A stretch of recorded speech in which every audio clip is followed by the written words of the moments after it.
Bonsoir tout le monde.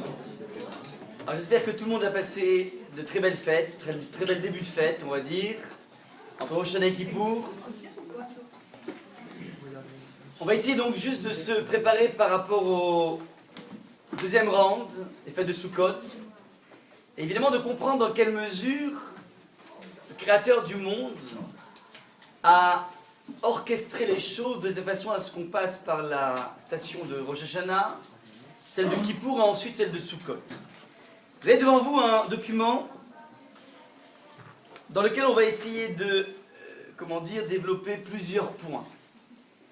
En toute introduction, tout début, je voudrais juste qu'on se prenne tout simplement la mesure du dernier texte que l'on a lu à Kippour, dont on avait fait un commentaire très épais l'année dernière sur Yona. On va juste prendre un verset qui va nous permettre de déceler une clé absolument essentielle dans notre relation avec Hachem.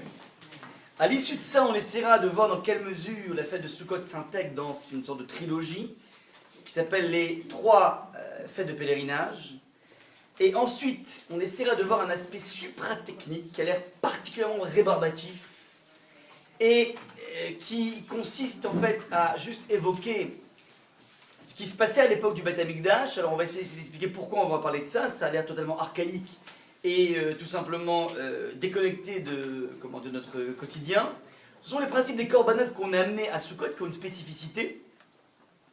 Et on essaiera donc de comprendre un petit peu toute la symbolique qu'il y a derrière, qui vont nous donner des messages assez essentiels par rapport à la fête de Sukkot. Je précise que le dernier point est un point entièrement inspiré de mon maître. Et très souvent, je cite mon maître lorsque je fais des cours.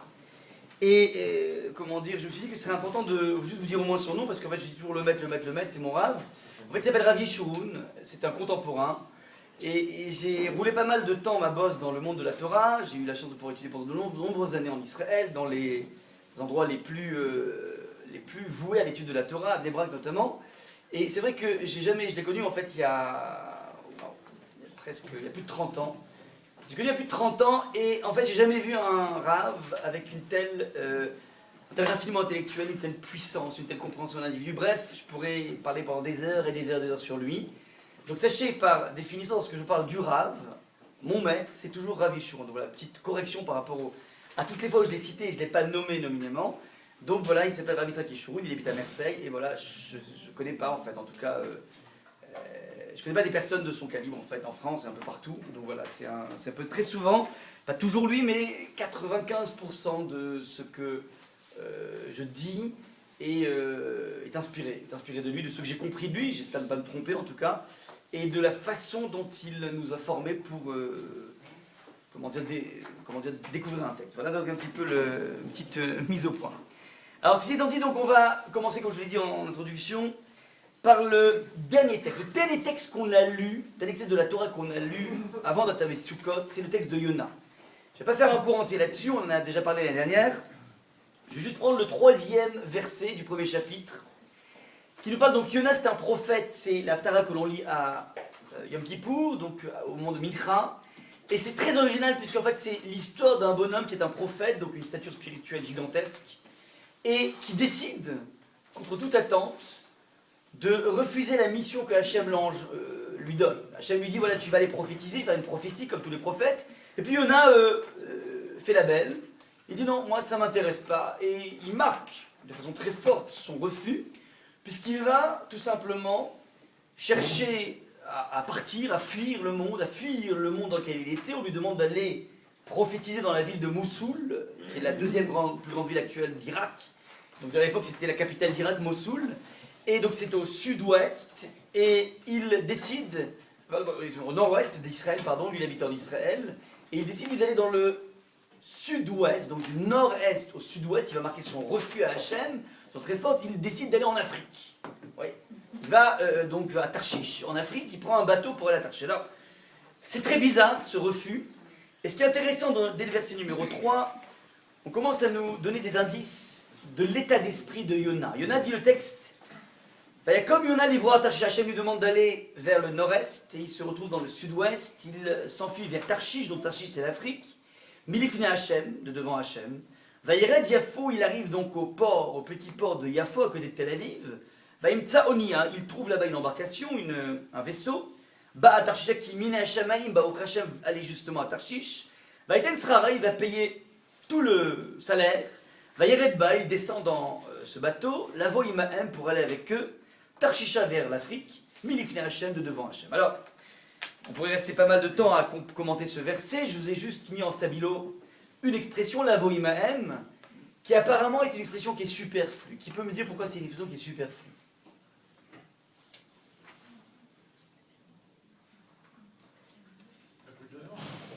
Très bien, merci. Il veut partir et donc il va forcément se retrouver avec l'équipage, avec les matelots, pardon, ouais. Surtout s'il est dans un bateau. Ben, s'il est dans un bateau, il est forcément dans le même bateau. Et donc dire qu'il va être avec les marins, avec tous les matelots et avec le capitaine de l'équipage, c'est une évidence. Et donc, d'ores et déjà, il faut s'interroger pourquoi le texte a besoin de préciser qu'il sera avec eux. Enfin, c'est peut-être une idée. Aller, c'est pas forcément aller dans le sens commun. Géographique, Ça sous-entend d'autres choses. ça sous-entend forcément autre chose. On va essayer de découvrir de quoi il s'agit. Alors, je l'ai déjà plusieurs fois parlé, il existe une technique dans l'exégèse biblique. Lorsqu'on a, comment dire, un mot qui est bizarre, une expression qui est bizarre, alors il faut avoir une sorte de tête chercheuse et essayer d'aller repérer où est-ce que ce mot se retrouve pour la première fois. Et l'expression lavo imahem se retrouve conjuguée, comment dire, au singulier, dans un texte beaucoup plus antique, un texte de la Torah. Yona, c'est le texte des prophètes, des hagiographes, pardon, et le texte que je vous amène ici, qui est, comment dire, la première occurrence de liot ima, d'aller avec, c'est un texte qui se trouve dans la Genèse. Et on a donc ce qu'on appelle un principe qui s'appelle le principe de la cross-référence, que tous les experts comptables connaissent très bien. C'est-à-dire que tu vois, comment dire, un terme ici, un terme là, tu fais une analogie entre les deux épisodes qui n'ont pas forcément à voir l'un avec l'autre. Mais comme les deux sont des termes qui sont a priori en trop, futiles, dans le texte, alors c'est une sorte de petit, comment dire, de petit drapeau qui a été placé pour te dire, fais gaffe, il y a quelque chose à exploiter ici. Alors, la cross-référence est la suivante. Dans un épisode que tout le monde connaît, vous savez, il y avait un bonhomme dans l'histoire juive qui était beau comme un Apollon, excusez-moi l'expression, qui s'appelle Yosef. Ouais, c'est le seul personnage masculin dont on vante la beauté. Toutes les femmes, on parle de leur beauté, enfin en tout cas les matriarches, les femmes les plus vertueuses, on parle de leur beauté ultime. Tout se passe comme si on avait déjà fait un cours là-dessus. Il y a un lien direct entre la beauté et le monde de la vertu, ouais, il n'y a pas de schisme. Mais en tout cas, le seul personnage masculin pour lequel on évoque la beauté, c'est Yosef. Yosef était beau, tellement beau qu'il faisait craquer tout le monde, toutes les filles craquaient, il n'y a pas que les filles aussi, les hommes craquaient devant lui. Et Yosef va, donc une fois qu'il a été vendu, il devait être tué, il a été vendu, finalement il débarque dans une famille qui s'appelle la famille de Monsieur Poutifar, et là-bas rapidement il prend du galon, il devient l'intendant principal de cette famille. Et la femme de Monsieur Poutifar commence à tomber amoureuse de Yosef, elle va entamer un plan de drague qui va durer pendant 1 an. Donc c'est pas la drague d'un petit moment, elle va essayer d'en venir à bout de ce Yosef, de séduire Yosef, avec 1 an de, comment dire, petit à petit. Ouais, donc le texte Midrash vient lui dire qu'elle va se changer 3 fois par jour d'habit pour essayer d'attirer Yosef. Et le texte, donc le moment le plus crucial est le suivant. Vaïki dabera Yosef yom, quoiqu'elle parla chaque jour à Joseph, Velo shama elea, il ne cédait point à ses vœux. Velo shama elea lishkav etzla, donc il ne l'a pas écouté pour aller, comment dire, lishkav, de s'allonger avec elle, liotima, pour être avec elle. Donc je répète, Yosef a résisté à s'allonger avec elle pour être avec elle. Et évidemment, on voit tout de suite ici l'expression être avec elle, on a très bien compris de quoi il s'agit. Une fois que tu dis il refuse de s'allonger avec elle, on a très bien compris qu'il refuse d'aller avec elle. Et donc pourquoi le texte a besoin de préciser ici Lishka avec ça, liotima, de venant à ses côtés pour être avec elle, c'est redondant. Et c'est la première occurrence du terme liot ima, qui va nous renseigner sur que veut dire Yona qui va être avec les marins. Alors le point à comprendre est le suivant.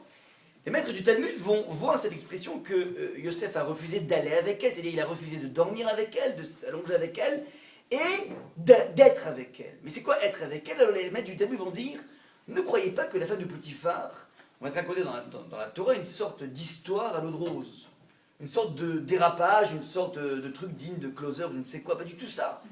Les maîtres du Talmud vont dire que l'iotima, ça veut dire que la femme de Potiphar voyait dans la stature spirituelle de Yosef quelque chose de gigantesque, et elle a voulu épouser une histoire gigantesque, qui est celle de Yosef. C'est qu'elle avait une velléité de grandeur spirituelle en s'associant avec Yosef. Donc c'est absolument pas simplement l'aspect, si vous voulez, purement physique d'un bel Apollon que j'ai développé au début, non pas du tout. C'est-à-dire qu'elle sent qu'il y a quelque chose, une histoire à créer avec ce bonhomme, une aventure, qui n'est pas une aventure au sens aventure du terme, mais une aventure, une construction spirituelle exceptionnelle avec Yosef. Et c'est ça qu'elle sent vraiment très forte, et donc elle va essayer de provoquer le destin pendant 1 an de technique, 1 an d'approche, pour essayer d'écrire une toute nouvelle histoire. Elle sentait qu'en fait elle n'avait rien à faire avec son mari, bref, et dans le sens où il n'y avait rien de spirituel qui sortait de ça, et donc elle se dit il faut que j'écrive mon histoire. Et les maîtres du Talmud vont mettre sur le même plan la femme de Potiphar avec Tamar la bru de Yehuda, qui elle va se déguiser en prostituée pour aller avec son beau-père. Une histoire totalement sordide dans le texte de la Torah elle-même. Yehuda, qui était la plus grande figure des enfants d'Yaakov, qui va aller donc avec cette prostituée, à la croisée des chemins, qui se trouve être sa bru. Ben, le Talmud va mettre dans le même sandwich, si vous voulez, l'attitude, les Shem Shamaim de Tamar, qui avait quelque chose, un dessin gigantesque, en disant mais c'est pas normal, je sens que je peux être la mère d'une dynastie incroyable et je suis bloqué par Yehuda. Elle provoque le destin, et pareil, la femme de Potiphar. Donc en fait, ce que veut dire ici le Talmud, ces mots entre eux dans la Torah sont là pour élever le débat, pas avoir une lecture, si vous voulez, tout simplement à l'eau de rose du texte de la Torah. Enfin, en tout cas, ça peut exister des histoires à l'eau de rose, mais c'est pas ça qui intéresse la Torah. On veut te montrer quelque chose de grand là-dedans, un accent sublime dans l'attitude de Madame Potiphar. Et si je dis que c'est ça que vient nous dire le texte, ça veut dire que chez Yona, lorsqu'il débarque dans ce vaisseau, lorsqu'on dit qu'il va être avec les matelots, c'est pas la palissade, ça veut dire qu'il a une volonté de faire corps avec eux, il a envie d'écrire une histoire avec eux. Et là où se pose la question, c'est que les matelots, c'est pas Yosef. Les matelots en général, les marins, sont en général les personnages pas les plus raffinés que l'on connaisse. Rappelez-vous un petit peu la chanson de Brel, le port d'Amsterdam, je ne sais pas pour ceux que ça évoque quelque chose encore, je vais souvenir, c'est presque comme le Mozart maintenant, vu presque du classique, quoi. En tout cas, bref, en général, les marins ne sont pas des gens qui sont des mœurs les plus, les plus raffinées, ce sont des gens plutôt rustres, des gens plutôt, bruts de décoffrage.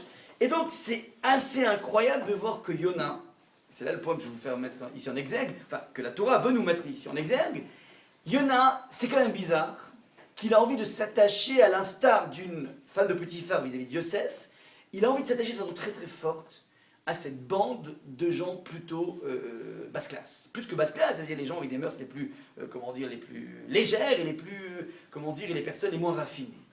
Et c'est là en fait qu'il faut comprendre ici quelque chose de tout à fait incroyable, et c'est le point de démarrage, si vous voulez, pour attaquer Sukkot, quand on sort de Kippour, c'est que Yona a un compte à régler avec Hachem. On avait expliqué la dernière qu'il n'était pas tout à fait d'accord à la façon dont Hachem gère le monde. Bref, il est en train de se déconnecter avec Hachem. Il n'en peut plus c'est la façon que Hachem a d'être miséricorde. Ouais, quand dans la vie, Akash Baruch Hu, il accorde du crédit à tout le monde et même aux mafieux, finalement, c'est déroutant pour les gens qui sont droits. Quand tu vois que finalement, n'importe quelle crapule a une possibilité de faire tchouva à Mars et ça repart, tiens, on s'en sent. Alors, tu te dis, mais c'est dommage. J'avais oublié les bonnes habitudes. Et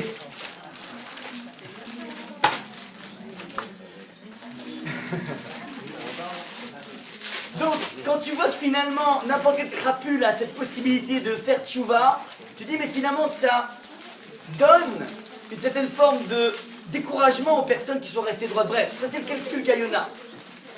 Et ce calcul de Yona engendre immédiatement une déconnexion avec Hachem. Eh bien, ce que te dit ici le texte, c'est la chose suivante. Dans la vie, merci. Tu as beau avoir une sorte de romantisme rebelle, tu as beau avoir une idée géniale à partir de laquelle tu vas essayer d'engager un débat avec Hachem, sache une chose.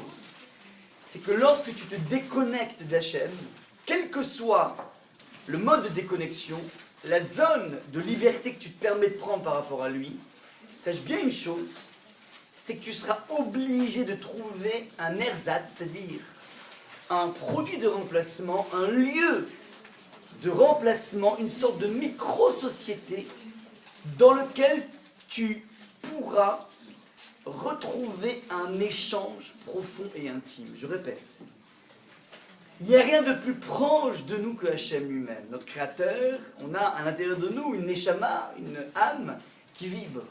Lorsque tu décides de te déconnecter un petit peu de Hachem, tu es tout simplement en train de te déconnecter de toi-même. Et la déconnexion avec toi-même engendre de façon automatique un besoin de trouver une micro-société, un club, quel qu'il soit, de façon à pouvoir partager quelque chose. Vous avez des tonnes de gens, par exemple, qui se disent athées et que l'on retrouve dans plein d'associations caritatives dans lesquelles ces personnes vont s'investir de façon très forte pour le bien. Des fois, cet investissement incroyable et magnifique, qui a des vrais accents sublimes, est révélatrice d'une recherche de l'individu à travers lui-même. Et étant donné qu'il refuse cette connexion avec Hachem, il est condamné à trouver cette connexion avec quelque chose qui va peut-être lui combler ce manque à l'intérieur de lui. C'est ce point de départ à partir duquel je veux partir. Ça veut dire que Yona nous apprend, c'est le dernier texte qu'on lit, qu'on vient de lire, à Kippour, qui vient t'enseigner des centaines de messages, mais il y a ce message suivant, c'est que de toutes les façons, tu es condamné à côtoyer ton Créateur. Et si tu décides de divorcer avec lui, de toutes les façons, tu vas t'associer avec n'importe quelle personne. Et c'est la raison pour laquelle Yona va se retrouver avec ces personnes qui sont, on a dit depuis le début, c'est bizarre qu'une personne d'une telle stature spirituelle puisse vouloir créer une histoire avec des personnes d'une telle petitesse. Et ce qui est incroyable, c'est qu'effectivement ça va marcher. Ça veut dire que les marins vont petit à petit grandir. Le texte nous montre, Nechama Leibovitch fait cette remarque, qu'au début, on les appelait des matelots, donc c'est la couche la plus basse qui puisse exister en termes d'humanité. Puis après on les appelle des hommes, puis après on appelle un homme, puis après c'est une assemblée d'hommes. Ça veut dire qu'il va y avoir une métamorphose de ces personnes au contact de l'individu Yona, mais Yona de toute façon a été condamné, vu le fait qu'il décide de se décaler d'Hachem, il est obligé de se lier à quelque chose. Voilà un petit peu le premier point. Ça c'est le premier point avec lequel je voulais parler. Deuxième point, c'est un rachis assez incroyable. Ça se passe dans la paracha de Bilam. Bilam était un prophète qui avait la même stature prophétique que Moshe. Et Bilam est un prophète qu'on va soudoyer, à qui on va donner beaucoup d'argent, pour tout simplement utiliser la puissance de sa parole pour venir maudire le peuple juif. C'est une paracha dans le livre de Bamidbar. C'est un individu qui est venu par le biais de son verbe essayer de démolir le peuple juif, sachant que finalement, il n'y avait pas de possibilité de vaincre ce peuple juif qui est sorti d'Égypte de façon incroyable, qui est tellement entouré d'Hachem, entouré de miracles permanents. À partir de là, la seule solution, c'est d'essayer de le briser par le verbe. Alors, ce prophète en question s'apprête donc à aller monter sur une cime pour embrasser par son regard tout le peuple juif, en le regardant, et essayer de proférer une malédiction. Alors, ce prophète prend comme dirait l'autre, son blanc d'extrait, c'est pas son blanc d'extrait, c'est son ânesse, et il va chemin faisant. Et voilà que l'ânesse, elle, est bloquée dans le chemin parce qu'il y a des anges qui s'interposent dans le chemin. Et l'ânesse voit les anges, et Bilam ne voit pas les anges. Donc l'ânesse, d'un coup, est effrayée par la présence d'anges devant elle. Et le texte de la Torah nous dit, c'est pas du Midrash, c'est la Torah, nous dit que Bilam ne voyant pas, il dit, mais écoute, avance. Ouais, espèce d'ânesse. Donc il la frappe une première fois, il la frappe une deuxième fois, il la frappe à trois reprises.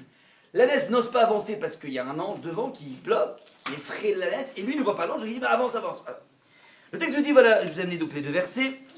L'ânesse, voyant encore l'ange du Seigneur, se coucha sous Bilam, donc elle s'est tapie.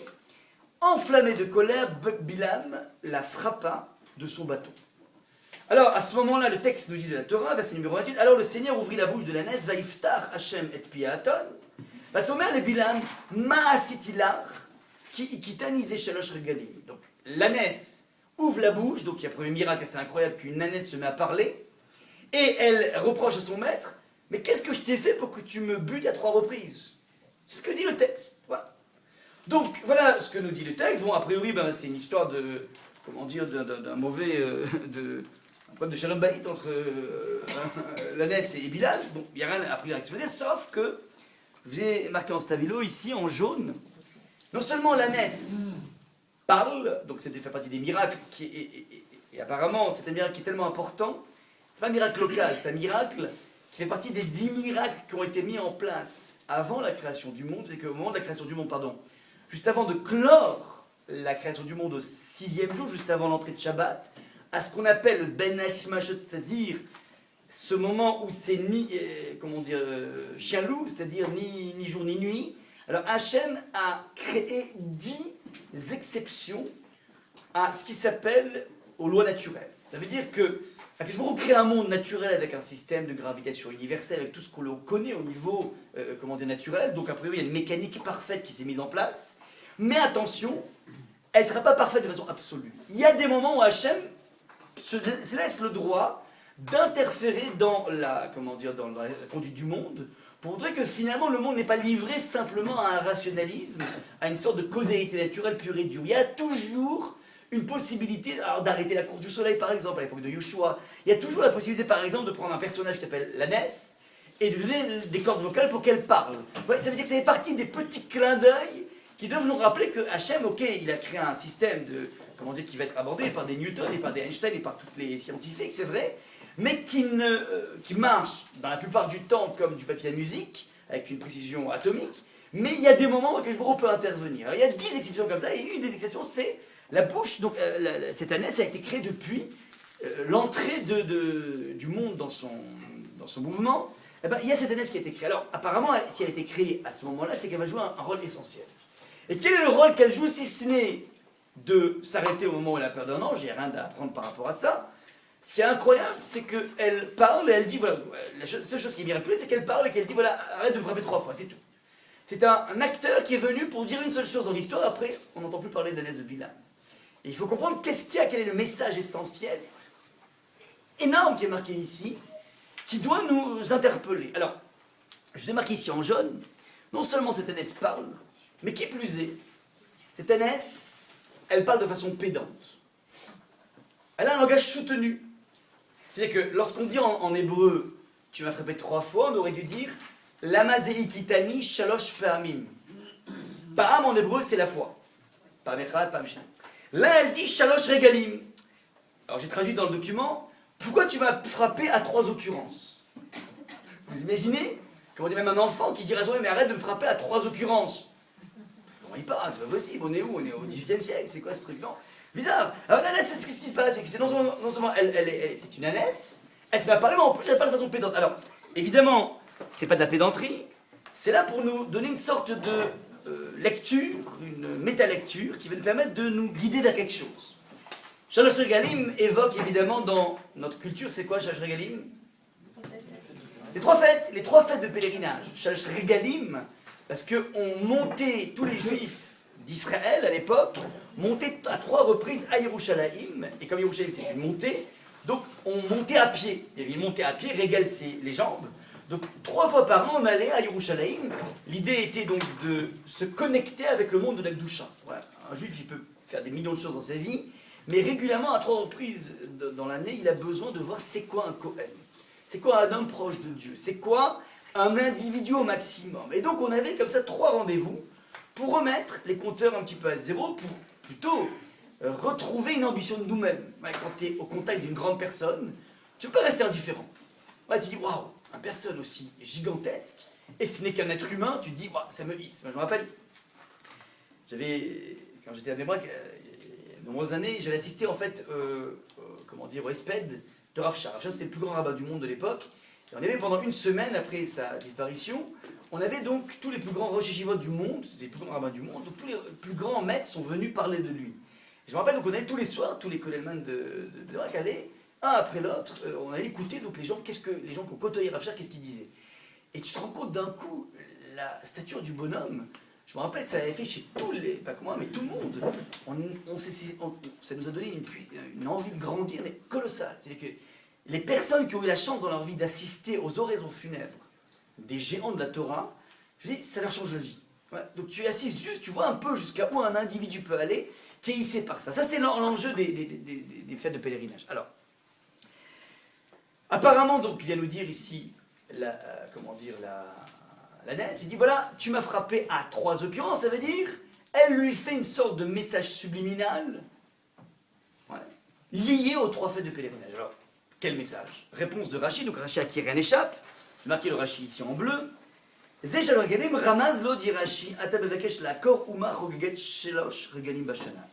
a fait une sorte de message subliminal, une sorte d'allusion, qui est la suivante.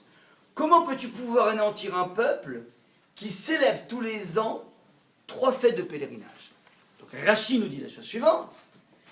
Qu'est-ce que la laisse de Bilam est en train de dire à son maître, Bilam, mais tu sais, tu n'as aucune chance avec le peuple juif.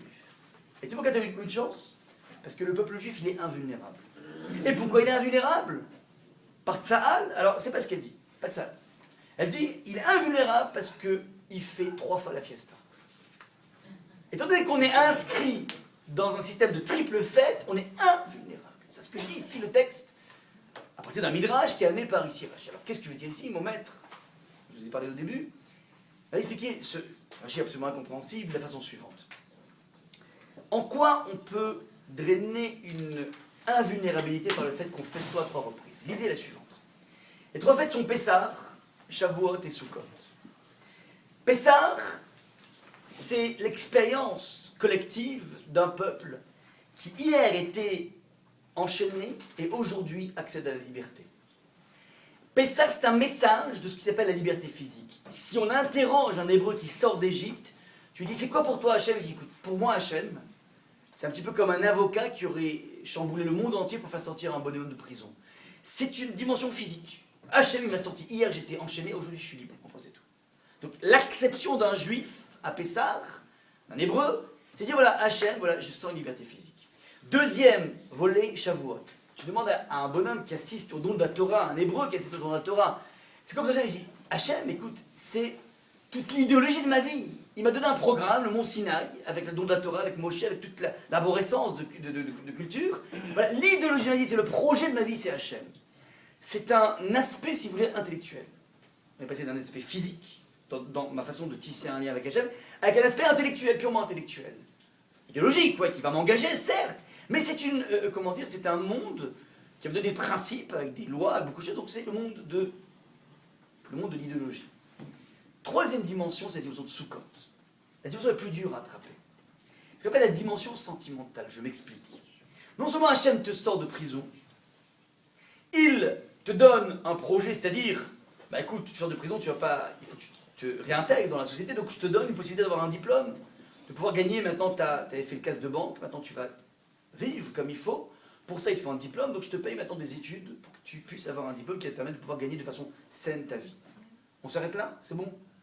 Donc tu es un ancien détenu qui est maintenant réhabilité, et voilà, bah, au prochain tout va bien. Non, ça ne suffit pas. Parce que quand tu reviens du boulot, tu gagnes de façon bien comme il faut ton argent, que tu le veuilles ou pas, même si la société t'a accepté, dans tes rêves, dans tes cauchemars, tu te rappelles finalement que tu es un ancien détenu. Et c'est une sorte de tâche que tu transportes en permanence en toi.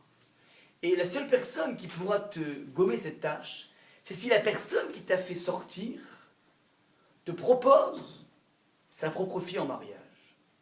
Ça veut dire que là, il n'a pas simplement fait de la réinsertion sociale, il te fait tellement confiance que à ses yeux, tu es un individu qui a totalement déraciné ce passé lugubre. Eh bien, ça c'est la dimension de Sukkot. Akadosh Baruch Hu, non seulement il te protège physiquement des Égyptiens, il te donne un contenu, une sorte de plan de vie, mais qui plus est, pendant cette expérience de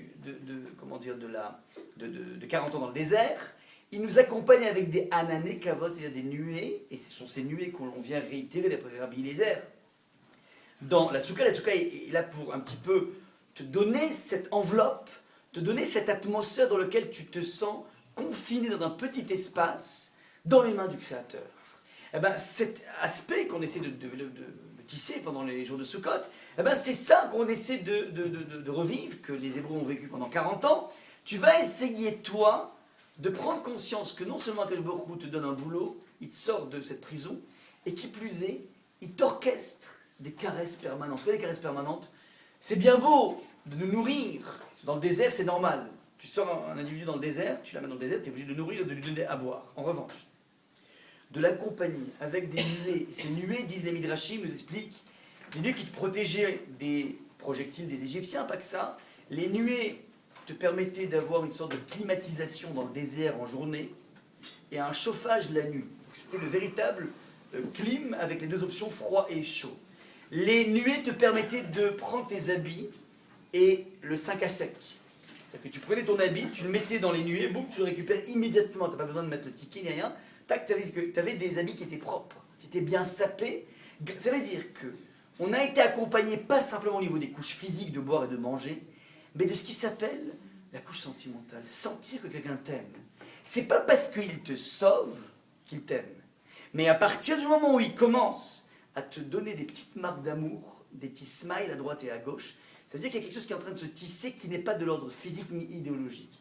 C'est ça, cette troisième dimension que l'on tisse avec Hachem. D'ailleurs, c'est une des raisons pour laquelle la fête de Sukkot est la seule, selon ma connaissance, qui n'a pas été pompée par les goïms. On nous a tout piqué. Ouais. Le jour de l'an, Rosh Hashanah. Inversement, Rosh Hashanah le jour de l'an. Kippour, ils ont le carême. Hanouka, ils l'ont transformé en Noël, avec un arbre qui se trouve, les pétards béto, ouais, à l'entrée de la truc. Comme le positionnement de la Hanouka, ils ont mis exactement là, avec des lumières, ouais. Et Purim, le mardi gras. Pessah, ils ont Pâques. Shavuot, ils ont Pentecôte.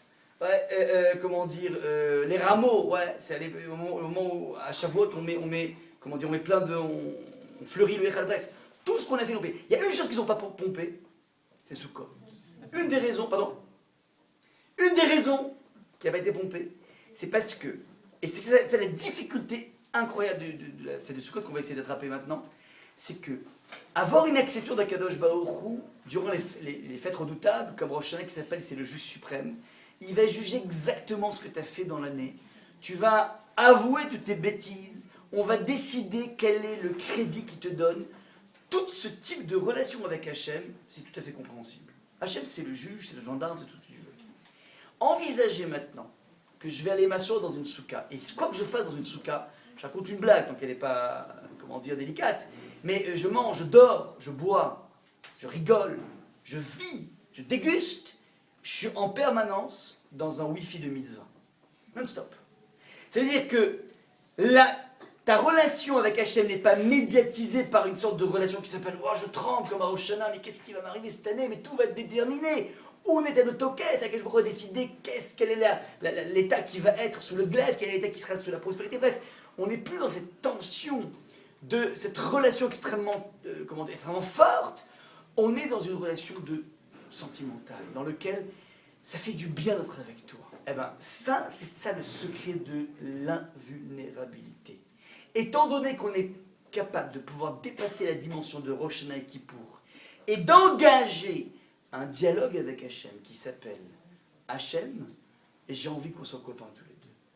Et ça veut dire que maintenant, lorsque je fais une mitzvah, c'est pas je dois faire une mitzvah, il y a un moment, et il y a tout l'aspect médiatisé de la mitzvah de faire quelque chose.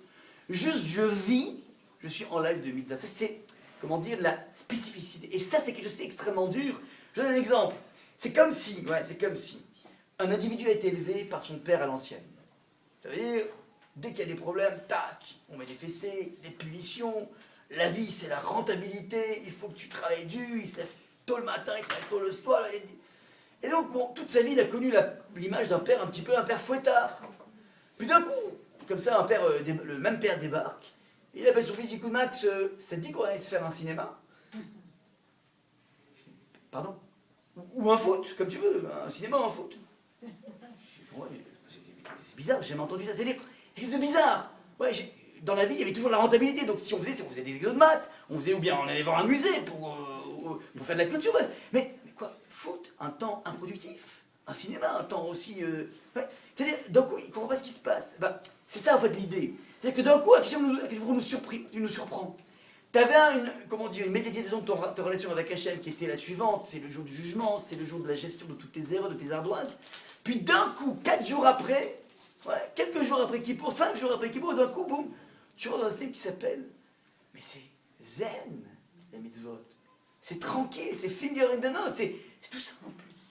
Et c'est ça en fait qu'il faut essayer d'attraper par rapport à ça. C'est une clé essentielle, ce que je vous délivre ici, qui m'a été transmise par mon rave. Dans toutes les relations, tu veux une relation durable dans une relation de couple, il y a 3 aspects à respecter. L'aspect physique, l'aspect intellectuel, qui sont les choses les plus faciles à voir et à apprécier chez un individu. On peut rapidement voir si physiquement ça peut coller. On peut rapidement voir si intellectuellement ça colle. On a du plaisir à parler ensemble, même si on ne vote pas le même parti, peu importe, mais c'est-à-dire qu'il y a des choses qui se passent. La dimension la plus dure à construire dans un couple, c'est la dimension sentimentale. Et c'est quoi la dimension sentimentale? Et ça qui va être, si vous voulez, le ciment essentiel du couple, c'est la faculté de réunir 2 individus de sexe différents, de mentalités différentes, d'éducation différente, de millions de choses différentes, et être capable de pouvoir dépasser le rapport du troc. Je te donne parce que tu me donnes. On est dans une sorte de, comment dire, d'accord de bons procédés, ouais, dans lequel j'ai effectivement envie de te donner parce que pour toi, un point, c'est tout, sans avoir une quelconque arrière-pensée de ce que ça pourra me rapporter, du return on investment. Être capable de dire à son épouse « je t'aime » sans que je pense à un plan qui va de A à Z, au moment où je lui dis « je t'aime ». Et ça, plus on a la chance de pouvoir respecter le côté familial, plus on voit à quel point c'est une véritable éducation sentimentale. Ouais, il y a des périodes durant le mois dans lesquelles tu ne peux pas avoir un quelconque profil physique quelconque, ouais, même se tenir à la main, qui sont des choses tellement triviales. Et petit à petit, tu apprends que finalement, lorsque tu es capable de mettre de côté un petit peu la dimension physique, alors d'un coup va émerger une richesse dans les relations sentimentales, une richesse dans les relations intellectuelles, mais surtout c'est la dimension sentimentale qui nous intéresse. C'est ça en fait le secret de l'invulnérabilité d'une relation qui est durable. C'est ça en fait que nous dit Bilam, la naisse de Bilam. C'est pour ça en fait, qu'elle a été créée tellement en amont dans l'histoire, parce que c'est un point, c'est un instrument essentiel dans la vie. Tu veux tisser une relation durable, alors mets le paquet dans cette relation la plus dure qui s'appelle la relation sentimentale. Et ça se construit, ouais, ça se construit au fil des années. Lorsque 2 personnes passent sous la roupa, l'aspect sentimental il est presque à 0 encore. Il y a un projet gigantesque entre les 2 personnes. Il y a une envie de s'aimer de façon très forte. On a un désir très très fort. Le désir est de top. Mais on ne peut pas encore parler de l'amour effectif. L'amour va petit à petit se tisser en fonction de toutes les garanties sentimentales qu'on aura pu mettre en place. Donc ça c'est ici une clé essentielle. Cette relation qu'on tisse dans un couple, c'est la même relation que tu peux tisser avec Hachem. On fait sans arrêt des ponts l'un vers l'autre. L'un est l'image de l'autre, l'un est la projection de l'autre, parce qu'en fait, toute la vie fonctionne avec cette trame. C'est une trame essentielle dans la vie. Une fois qu'on a dit ça, on peut maintenant aborder un aspect assez bizarre de Pessah. Pardon, de Sukkot, excusez-moi. Je vais mettre 2 versets ici. Ces 2 versets vont parler de choses très techniques, donc on va vite dépasser la ligne, mais ce qui m'intéresse, c'est de placer le cadre. Une fois qu'on aura placé le cadre, alors on pourra comprendre ce que veulent nous dire les choses. Le texte nous dit, donc c'est toujours classique, dans chacune des fêtes, on a en permanence des sacrifices à amener. Le texte nous dit, et le 15e jour du 7e mois, donc c'est demain soir, le 15 Tishri, il y aura pour vous une convocation sainte, donc c'est un jour de fête. Vous ne ferez aucune œuvre servile, c'est le classique du Yom Tov.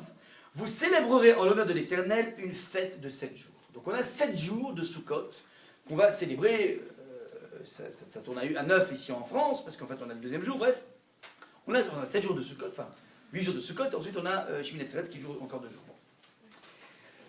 Le texte nous dit, on a des offrandes à amener. Vous offrirez en holocauste comme sacrifice d'odeur agréable à l'Éternel 13 jeunes taureaux, 2 béliers, 14 agneaux d'1 an qui soient sans défaut. Maintenant, chaque jour, on nous explique le texte, on était censé amener un nombre, comment dire, constant de vaches, de béliers et d'agneaux. Et il y avait un chiffre qui bougeait, c'était les taureaux. Les taureaux, le premier jour de Sukkot, on a amené 13 taureaux, le second, on a amené 12, le 3e, on a amené 11, en décrescendo. 13, 12, 11, 10, 9, 8, 7, un décrescendo de 13 à 7, et le 7e, donc c'est le 7e jour de Sukkot, on a amené 7 trucs, et après on s'arrêtait, le 8e jour, on n'en avait plus qu'un seul. Donc on a un décrescendo de 13 jusqu'à 7. Et évidemment, il faut se comprendre pourquoi. Pourquoi un changement au niveau du nombre de taureaux? Alors, ce décrescendo est expliqué aussi bien par la Gemara que par Rashi qui se fait l'écho de la Gemara, et il dit la chose suivante. Les taureaux offerts pendant Sukkot sont au nombre de 70. Donc si vous faites 13, plus 12, plus 11, plus 10, plus 9, plus 1, plus 7, vous arrivez à 70. C'est simple, vous faites 13 plus 7, vous connaissez 1 facteur de n plus 1 sur 2, c'est ça? On est bon ou pas? 1 facteur de 2. Donc, je dis pas de bêtises? Donc, on arrive, alors 13 plus 12, ça fait 70. Cette remarque donc, de Rashi qui est amenée par le Talmud est la suivante. Les taureaux offerts pendant Sukkot sont au nombre de 70, tout comme les 70 nations idolâtres qui vont en diminuant graduellement. Je répète, il y a ici une évocation. Les décrescendo des taureaux correspond à un décrescendo des nations. Donc on a un principe qui s'appelle qu'il y a 70 nations, qui sont des nations non juives, qui sont le monde. Donc le monde, c'est le peuple juif avec 70 nations. Maintenant, ces nations sont en décrescendo, et ont, nous les juifs, amené des sacrifices qui concernent ces nations. 13 pour le premier jour, 12 pour le second jour, ainsi de suite. Maintenant, pourquoi amener des sacrifices? Ils ont qu'à les amener eux-mêmes s'ils veulent sacrifier. Réponse, c'est pour elles un signe de déclin, donc il y a un décrescendo qui est un signe de déclin, et à l'époque du temple, il les protégeait contre les souffrances. Ça veut dire que nous amenons, nous, ces taureaux, de façon à apporter une protection aux nations contre leurs souffrances. Deuxième volet, deuxième explication pourquoi on amène ces taureaux, explique Rashi dans le Talmud, là c'est Rashi sur la Torah, mais dans le Talmud il va dire, de façon, étant donné que le jour de Sukkot c'est un jour dans lequel il y a un jugement par rapport à l'eau du monde, alors le monde va être jugé par rapport à l'eau, donc on amenait des sacrifices de façon à ce qu'il tombe suffisamment d'eau pour les goïms, pour les non-juifs. Voilà donc ce qui est marqué ici. Donc je répète, dans cette fête dans laquelle, a priori on est en train d'après l'introduction de tout à l'heure, on est en train d'essayer de tisser un lien sentimental avec Hachem, ta préoccupation au niveau de ton service religieux, à part d'agiter un loulav, à part de construire une soukha, qui sont les deux grandes mitzvot de soukha, c'est là des sacrifices qui sont là pour la protection, aussi bien des douleurs, des épidémies, des goïms, contre l'Ebola par exemple, et de façon à ce que, justement, parlant de l'Afrique, ils puissent avoir suffisamment d'eau pour irriguer leur culture. Voilà pourquoi on amène des corbanotes. Et là, évidemment, force est de se poser la question, ça rime à quoi? Et je vais encore plus renforcer la question. D'abord, donc, on a deux questions essentielles. La première, on parle ici d'un déclin des nations. Le texte évoque ici une notion de déclin des nations. Sous-entendu, le texte nous dit de façon prophétique qu'il y a 70 nations actuellement, mais vous verrez qu'il y aura tôt ou tard un décrescendo qui font qu'en fait, il y aura un déclin des nations. Il faut essayer d'analyser c'est quoi ce déclin des nations, premier point. Deuxième point, ça veut dire quoi? De mettre en place un système dans lequel tu te préoccupes que les non-juifs puissent avoir suffisamment d'eau pour irriguer leur culture. Et lorsque je parle de non-juifs, c'est y compris tous les non-juifs, c'est-à-dire l'Iran, l'Irak, la Syrie, tous les copains, tous nos potes, tous ces gens sont là aussi pour qu'ils aient pas trop de galères dans leur vie, qu'ils n'aient pas d'épidémie, c'est pour ça, et qu'ils aient suffisamment d'eau pour irriguer leur culture. Et ça, c'est une question assez incroyable et troublante. Alors, encore une fois, que nous amenions dans l'édifice du temple des sacrifices d'égoïsme, ça c'est quelque chose qui est connu. Je vais mettre un verset ici dans Yeshayahu qui dit que je les amènerai sur ma sainte montagne, on parle d'égoïsme, des non-juifs, je les comblerai de joie dans ma maison de prière, leurs holocaustes et autres sacrifices seront les bienvenus sur mon autel, car ma maison sera dénommée maison des prières pour toutes les nations. Ça veut dire qu'on connaît. C'est pas du tout du prosélytisme, on a l'habitude d'admettre l'idée à partir de laquelle Hachem tolère que des non-juifs qui auraient amené des tonnes d'offrandes à une sorte de statue comme Bouddha ou Krishna ou j'en sais rien, d'un coup la personne se dit j'aimerais bien aussi sacrifier pour le Dieu des Juifs. Et donc il débarque à Yerushalayim, il dit voilà moi j'ai envie, je suis non-juif, et j'ai envie d'amener un sacrifice pour le Dieu des Juifs.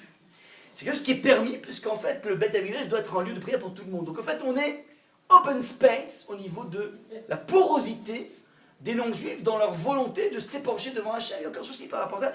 Ils peuvent le faire, ils peuvent même le faire à l'intérieur du Beth Amikdash, aucun souci par rapport à ça. La question est beaucoup plus virulente ici, c'est mais depuis quand moi je vais prier pour son bien-être? Sachant qu'en fait, on parle aussi, alors si c'est des gens sympathiques, pourquoi pas, mais là je vais prier aussi pour le bien-être des nations les plus crapuleuses qui existent. Et ça, c'est la question essentielle ici à travailler. De façon annexe, puisque on a aussi un principe de décrescendo, ce décrescendo donc est parti de 13 jusqu'à 7, pourquoi on n'est pas parti, je sais pas, de 12 jusqu'à, enfin de 7 jusqu'à 0? Si on parle de quelque chose, qu'en fait, peut-être qu'il va y avoir un amenuisement total des nations, et donc on va arriver à 0, alors pourquoi c'est quoi ce 13 à 7? Il faut comprendre la symbolique aussi des nombres. On essaiera de faire ça en deuxième partie. Alors. Je mets ici donc un point extrêmement subtil et essentiel dans la vie. Pour comprendre donc cette attitude que le peuple juif est astreint chaque année à amener donc des sacrifices pour le bien des non-juifs. Je mets ici un verset donc dans la piste de réflexion, grand 3, petit a. C'est un verset dans Shir HaShirim. Shir HaShirim est un texte écrit par Shlomo Ameler, qui est un texte allégorique qui parle d'une relation entre un fiancé et une fiancée, donc avec toute la palpitation d'une fiancée qui attend son fiancé, et puis le rendez-vous a été manqué. Bref, donc c'est une allégorie très jolie, avec des descriptions très belles de Shlomo Ameler. Et le langage très poétique, et le texte nous dit Tzror Amor Dodili Ben Shaddai Yalin, mon bien-aimé est pour moi un bouquet de myrrhe qui repose sur mon sein. Donc voilà, c'est la fiancée qui parle en fait de son fiancé. Elle dit, lui, il est pour moi comme un bouquet de myrrhe. Alors, le Midrash, qui comprend que Shlomo Ameler n'a pas fait simplement une sorte de love story, est en train de nous signifier certaines choses. Il dit que, donc le Midrash, je l'avais ici donc dans le carré, qu'est-ce que le bouquet de myrrhe? Ça évoque quoi le concept de bouquet de myrrhe? Le texte nous dit, Rabbi Azaria au nom de Rav Yehuda dit que ce verset parle d'Avraham. On compare Avraham à un bouquet de myrrhe. Pourquoi on compare Avraham à un bouquet de myrrhe? Parce que, pour la deuxième raison, le texte nous dit, de même que la myrrhe ne dégage son parfum que par combustion, ouais, la myrrhe, donc apparemment c'est des pharmaciens ici qui pourront nous le confirmer, ouais, tu ne peux sentir la véritable odeur de la myrrhe qu'à partir du moment où tu la brûles. Alors de la même façon, Avraham n'a été connu qu'à partir du moment où il a été jeté dans la fournaise ardente. Voilà ce que dit le Midrash. Donc Midrash te dit, le bouquet de myrrhe de cette fiancée, en fait, on est en train de parler, c'est pas la fiancée qui parle de son fiancé, c'est Hachem qui parle d'Avraham Avinu. Et Hachem, dans une admiration incroyable sur Avraham, le compare à ce bouquet de myrrhe, qui ne donnera son odeur qu'à partir du moment où il sera dans le feu. En fait, on évoque ici le fameux épisode où Avraham a été jeté dans une fournaise ardente. Maintenant, que s'est-il passé? Avraham était une sorte de code bandit de l'époque, un activiste, un révolutionnaire, qui a compris que le monde n'était géré que par une divinité et non pas par une assemblée d'idoles, et va faire la guerre à son père, à créer une sorte de fan club autour de lui. Avraham, donc un mavdim, excusez-moi, activiste. Mais en tout cas, Avraham devient de plus en plus dérangeant, et les parents sont très gênés par ce Avraham. Ça fait mauvaise presse, surtout que le père était vendeur lui-même d'idoles, donc c'est un peu gênant. Ton propre fils brise des idoles, et toi tu es vendeur d'idoles, ça va pas, ça dérange le système. Alors, ce que fait le père va prendre son fils, Avraham, et va le vendre à la Gestapo de l'époque, c'est-à-dire Nimrod. Et donc, Avraham est, prisonnier, et a passé 10 ans en tôle, et après 10 ans en tôle, on lui dit, bon écoute, il faut que tu abdiques maintenant, tu t'es calmé, j'espère, dans tes idées un peu révolutionnaires, tu t'es un peu assagi, tu as fini ta crise d'ado, donc maintenant, tu abdiques, ouais, t'arrêtes avec tout. Alors, pourquoi ils étaient à ce point à cheval sur les problèmes de croyance, que tu crois en Dieu ou pas, quel problème? Non, c'était un grand problème, parce que si tu crois en Dieu, qu'il y a un Dieu unique, ça veut dire que la terre appartient à lui. Et donc, ça remet en question de façon totale, explique Rav Hirsch, toutes les données géopolitiques du monde. Si tu dis que la terre appartient à Dieu, ça veut dire qu'il faut mériter d'être sur une terre. Ce n'est pas la loi du plus fort, la loi du plus puissant, la loi du plus magouilleur, c'est pas comme ça. Mais si tu dis que Dieu n'existe pas, c'est pratique, c'est la loi du plus fort. Nimrod étant le ponte de l'époque, le propriétaire de tout là-bas, il se dit, mais un bonhomme qui arrive avec cette idée à partir de laquelle tout appartient à Dieu, est en train de remettre en question tout mon empire. Et donc il y avait des données géopolitiques colossales, donc il fallait à tout prix, faire abdiquer Avraham. Donc Avraham lui dit, écoute, soit tu abdiques, soit tu... Enfin, une grande fournaise ardente. Et Avraham va jusqu'au bout, et il se jette dans la fournaise ardente. Ça, c'est ce qui s'est passé au niveau des choses. Maintenant, ce qui est intéressant dans cette histoire, qu'on a certainement très souvent entendu au Talmud Torah, je ne sais où, c'est qu'en fait tu peux l'attraper par plusieurs angles. tu peux attraper l'aspect miraculeux. C'est extraordinaire, au moment où on s'y attend le moins, Akadosh Baruch Hu envoie 2 anges, et ils vont sauver Abraham. C'est magnifique ça. Il est grand Akadosh Baruch Hu. Tu peux finir cette histoire en disant, il est grand Akadosh Baruch Hu. Tu peux virer en réflexion personnelle, en se disant, waouh, pauvre Abraham Avinu, tu te rends compte un peu le père qu'il avait, la mère qu'il avait, pourquoi sa mère ne s'est pas interposée? Question. Ton fils, il va, à cause de ton mari, il va finir comme ça, donc bûcher, mais tu ne bouges pas. Moi, je vois ça et je me dis, à l'époque, je me dis, bon, ça c'est la source d'inspiration de Hervé Bazin, peut-être. Vous savez, Vipère au point, Poil de carotte, Jules Renard. Tu pourrais te dire, mais quelle douleur, quelle tristesse, quelle horreur, quel bagage il va avoir dans sa vie, ce Avraham Avinu qui a été vendu par son père à la Gestapo. C'est un aspect que tu peux attraper. Le Midrash te convoque à voir quelque chose de totalement révolutionnaire. Tu sais quoi, ce que tu dois retenir de cette histoire? C'est que, en passant par cette fournaise ardente, ça va faire un buzz de malade pour Avraham Avinu dans le monde. C'est que jusqu'à présent, Avraham Avinu était connu de façon locale dans son petit village, son petit patelin. Et maintenant, grâce à la méchanceté de son père et grâce au machiavélisme de Nimrod, Avraham va pouvoir régner dans un empire éternel et un empire colossal. C'est-à-dire que le Midrash te propose de relire une histoire d'un drame familial, d'un drame psychologique, d'un drame sentimental, de tous les drames que tu pourrais utiliser, avec une toute nouvelle grille de lecture qui s'appelle, c'est incroyable ça, mais finalement, Nimrod n'est que la marionnette, on pourrait même dire, le génie marketing au service d'Avraham Avinu. Ça, c'est ce que veut te faire signifier ces villages. Pas te raconter une histoire simplement de ce qui s'est passé, mais te dire que finalement, sans Nimrod, Avraham n'aurait jamais été ce qu'il a été. Il était suffisamment déterminé pour être à ce point convaincu dans sa croyance en Hachem. Et bien du coup, grâce à Nimrod, il va pouvoir décrocher la timbale dans la vie, dans l'histoire. Ouais, c'est le personnage central qui est le socle de toutes les religions d'ailleurs. Tout le monde se revendique d'Avraham Avinu. Bref, ça, c'est grâce à Nimrod. Alors personne n'aurait dû souhaiter la vision d'un père pareil, de Nimrod pareil, mais une fois que ça a été fait, il y a une toute nouvelle lecture que Avraham lui-même va faire.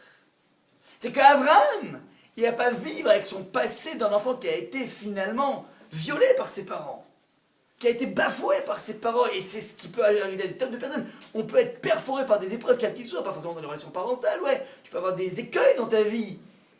Mais le texte te propose de voir quelque chose d'incroyable, que c'est justement cet écueil qui va te donner une stature inédite que tu n'aurais jamais pu avoir. Donc cette fameuse myrrhe qui ne dégage son odeur qu'à partir du moment où elle est dans le feu, alors ne dégage son écho dans le monde qu'à partir du moment où il est dans cet épisode.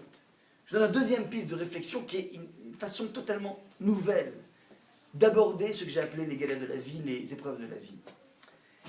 Je donne ici un commandement de la Torah. Le texte dit « Lotetaev mitzri ». Tu n'as pas le droit d'avoir en horreur l'Égyptien. Je vous rappelle, l'Égyptien, il nous a asservis pendant 210 ans. Lorsqu'on n'avait pas suffisamment de paille pour construire des briques, il nous a dit tu prends tes enfants et tu mets tes enfants à la place des briques. On a vécu un Auschwitz en Égypte. Et le texte te dit tu n'as pas le droit d'avoir en horreur l'Égyptien. Pourquoi? Ki ger haïta be'artso. Parce que finalement, il t'a quand même accueilli pendant 210 ans. C'est un verset incompréhensible, je répète. Tu n'as pas le droit, de haïr l'Égyptien, parce qu'en fin de compte, tu as quand même été nourri, logé, blanchi là-bas. Mais c'est incroyable ce verset. C'est incroyable. Mais tu te moques de moi, quoi. Mais j'ai été torturé là-bas, j'ai pas été nourri. Et le texte, il n'en a pas le droit. Et mon réponse est suivant, à partir d'un verset dans David. David dit la chose suivante, Minametza karatika. C'est un verset très connu. Du fond de ma détresse, j'ai invoqué l'Éternel. Il m'a répondu, en mettant au large. David évoque ici un point assez essentiel. Mina Meitza. Meitza veut dire l'étroitesse. c'est à partir d'un niveau de la plus grande étroitesse de moi-même, le niveau le plus étriqué de moi, la pression la plus forte que je puisse avoir dans ma vie, Karatika, va déclencher chez moi un appel. Va déclencher chez moi un nouvel mode de discussion avec Hachem, un nouveau mode de tfila. C'est plus la même tfila. Un individu qui est oppressé va faire germer en lui et va découvrir en lui des fibres, des cordes qu'il ne connaissait pas jusqu'à présent. Metzar, c'est l'étroitesse. Mitzraïm, c'est, comment dire, le sigma, la somme de toutes les étroitesses possibles. On a vécu les plus grandes étroitesses en Égypte, de façon permanente. Maintenant, tu peux épiloguer, tu peux parler, tu peux évoquer tout ce qui s'est passé là-bas et rentrer dans une déprime absolument totale.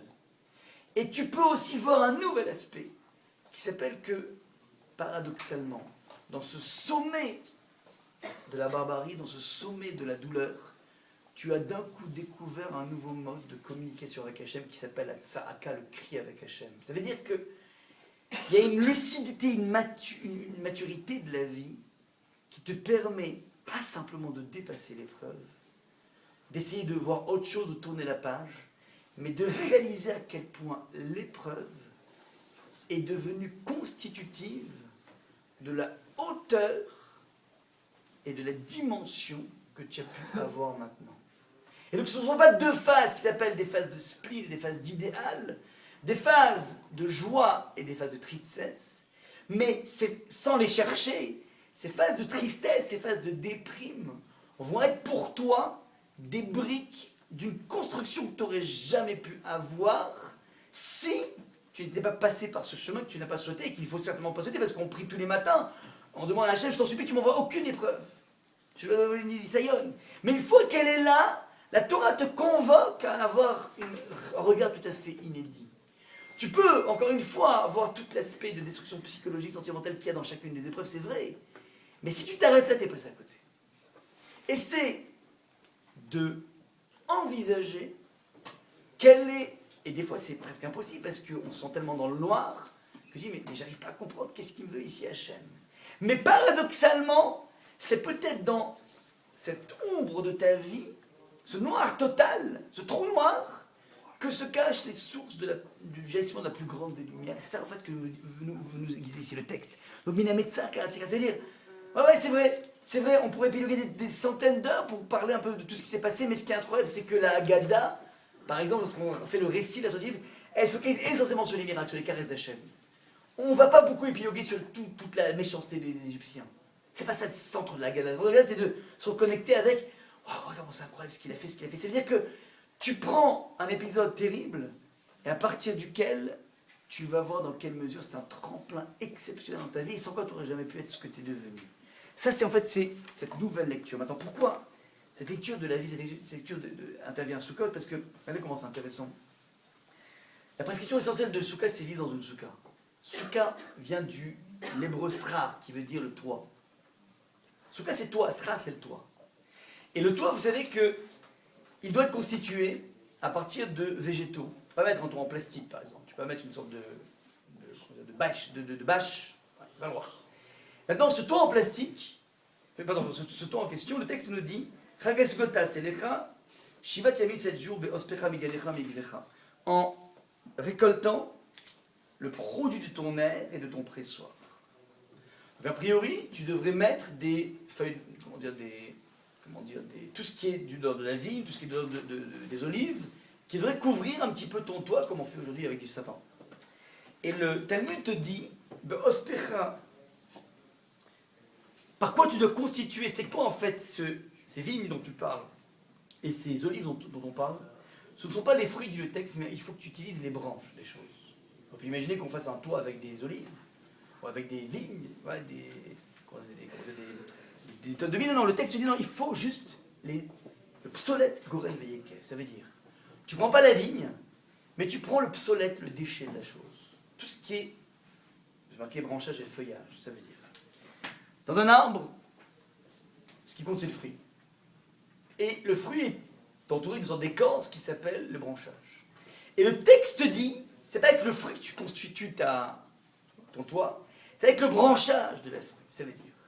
On veut que tu t'occupes du déchet de la chose. C'est ça qui va constituer ta protection permanente pendant Sukkot. Ça veut dire, on veut t'éduquer à comprendre que les déchets de la vie ont une fonction essentielle. C'est ça qui te couvre.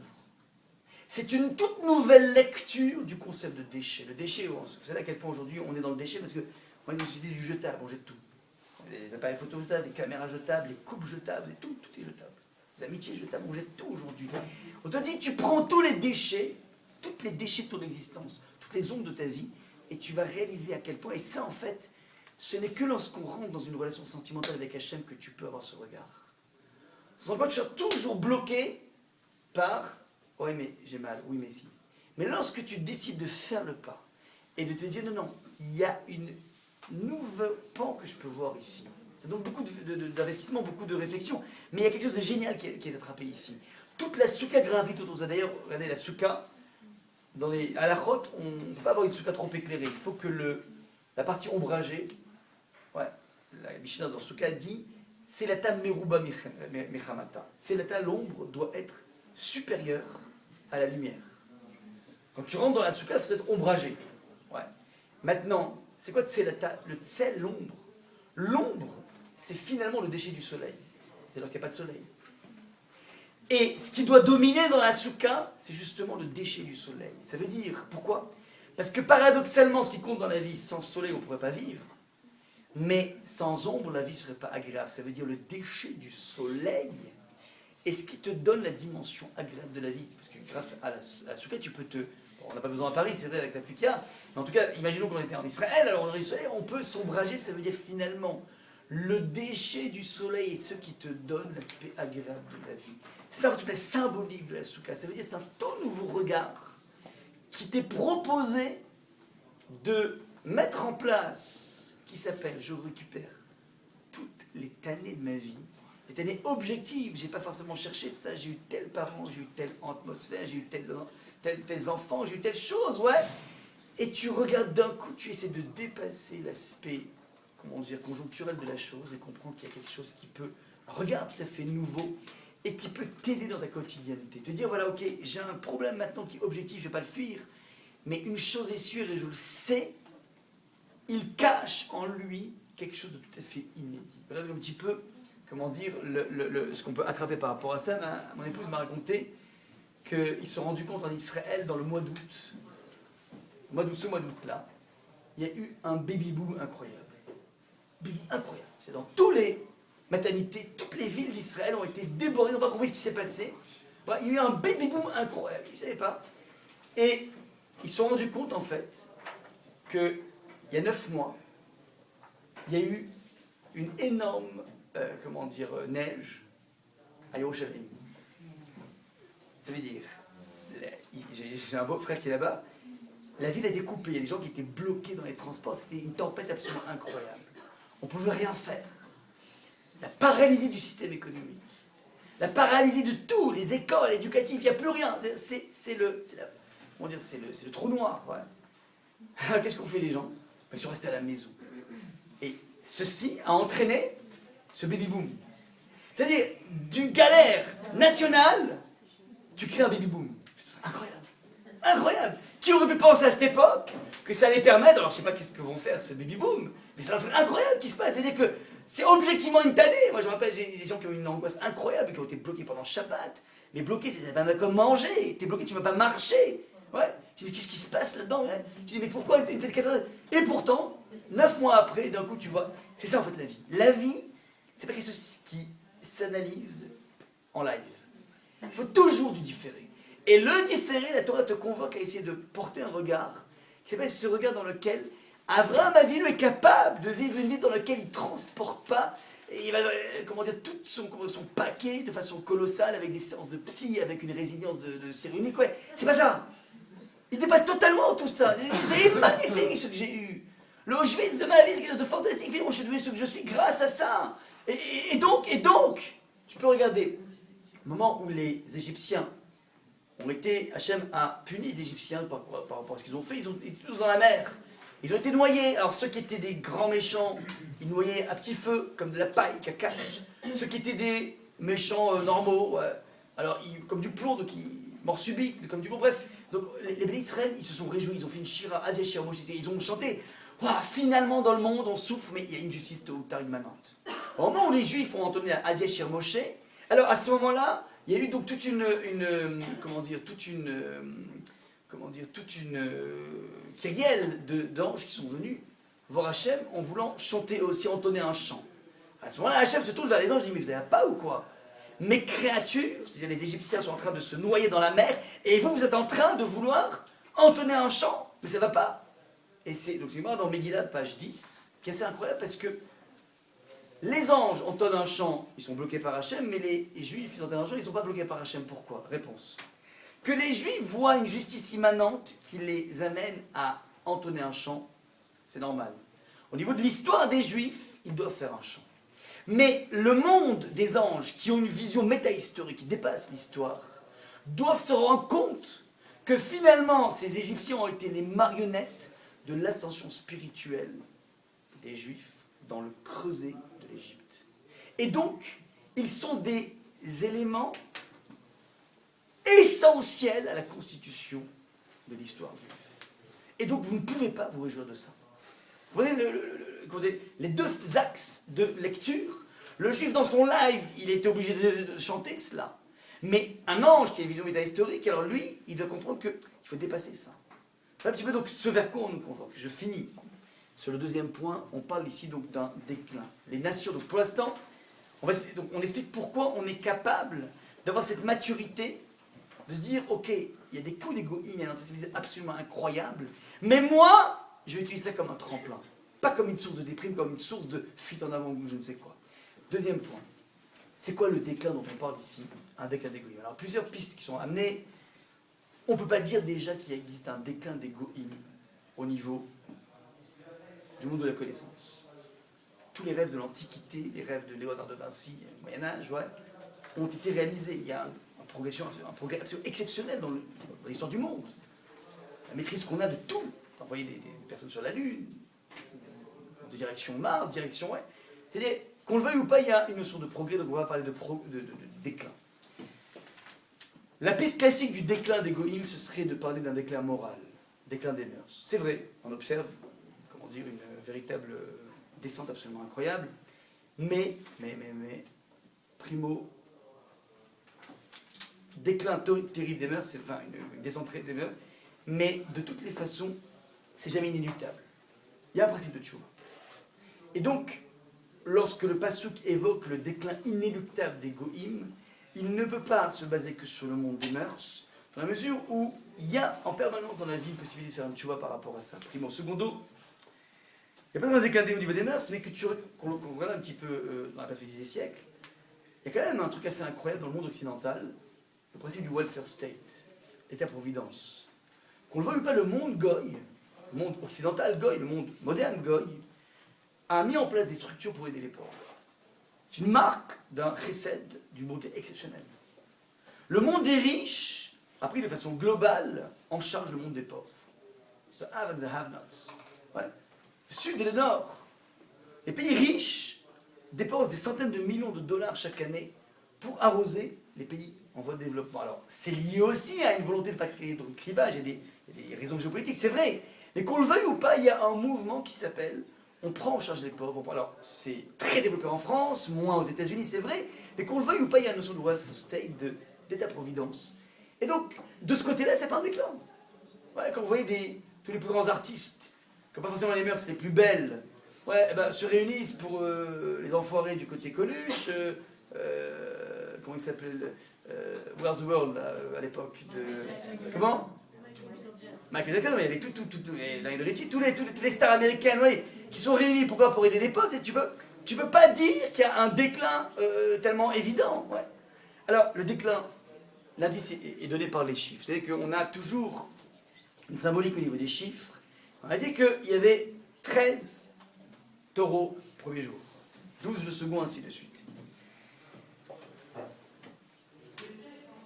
Et on débouche jusqu'à 7. Le 7, vous savez que le 7, dans l'acception juive, c'est toujours, et même dans l'acception même mondiale, c'est toujours lié à la perfection du monde de la nature. Il y a comment dire, 7 jours de la semaine, c'est l'unité de temps essentielle qui se répète en permanence.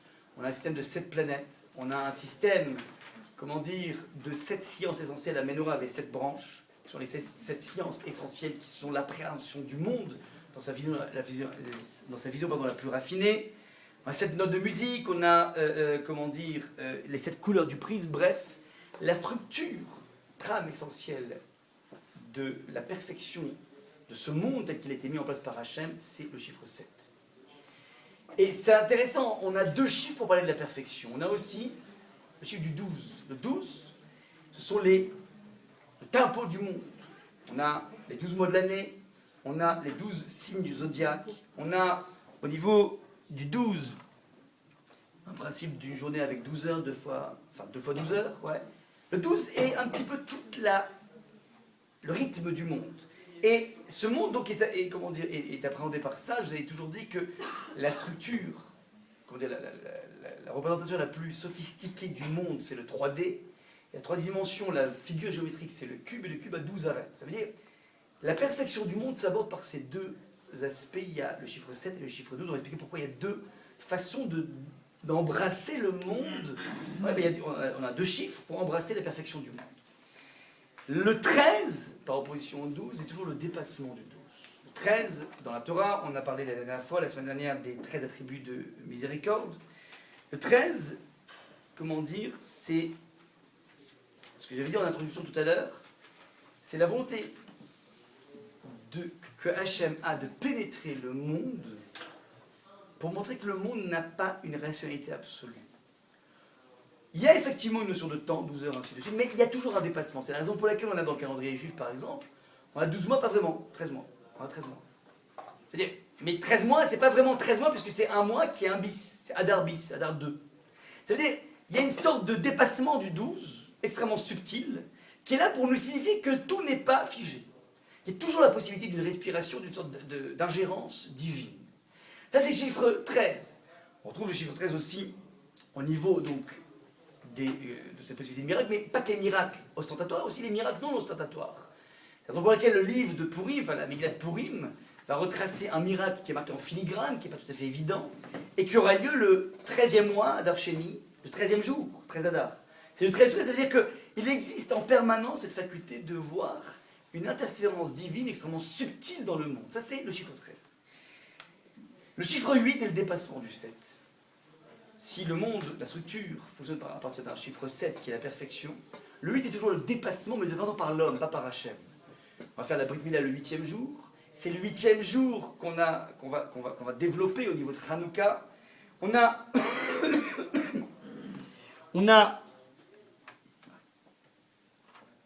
donc ici devant nous 2 chiffres qui indiquent la perfection. Il y a d'un côté la perfection qui est mise en place par Hachem, c'est le système solaire, les 12 signes du zodiaque. Et il y a ensuite, à part donc la structure du 12 et du 7 qui sont la perfection, il y a du côté de l'homme et du côté d'Hachem un dépassement de ce cadre parfait.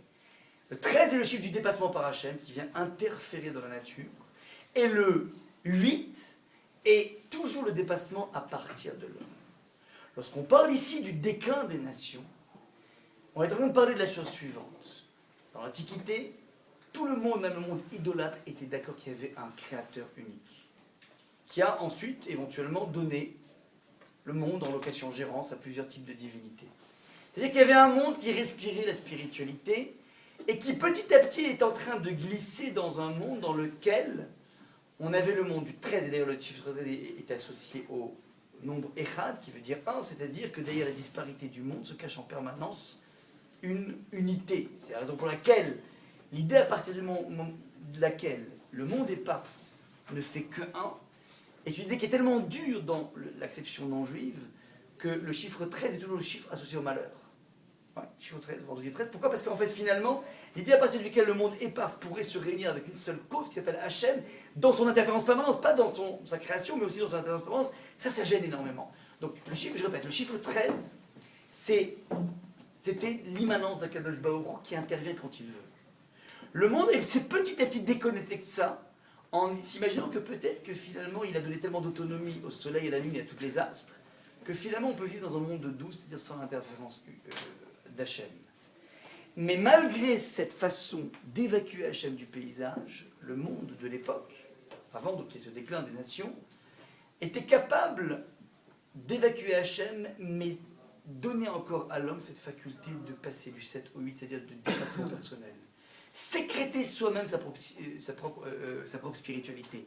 Si le monde de l'Antiquité était encore imbibé de la présence de Dieu, le monde de la modernité, le monde du 16e, 17e, 18e siècle, lui a évacué Dieu, mais a créé un concept qui s'appelle l'humanisme, dans lequel finalement on n'a qu'à croire en l'homme et orchestrer un dépassement, un héroïsme de l'homme. C'est le passage du 7 au 8. De plus en plus, c'est ça en fait le déclin des nations, on est en train de passer du 8 au 7, c'est-à-dire qu'on a évacué Dieu, et on a évacué la dimension héroïque de l'homme, qui est capable, à l'instar de faire une Brit Mila le 8e jour, le dépassement du 7, on est en train petit à petit de créer un homme qui est totalement le produit d'une société, le produit d'une génétique.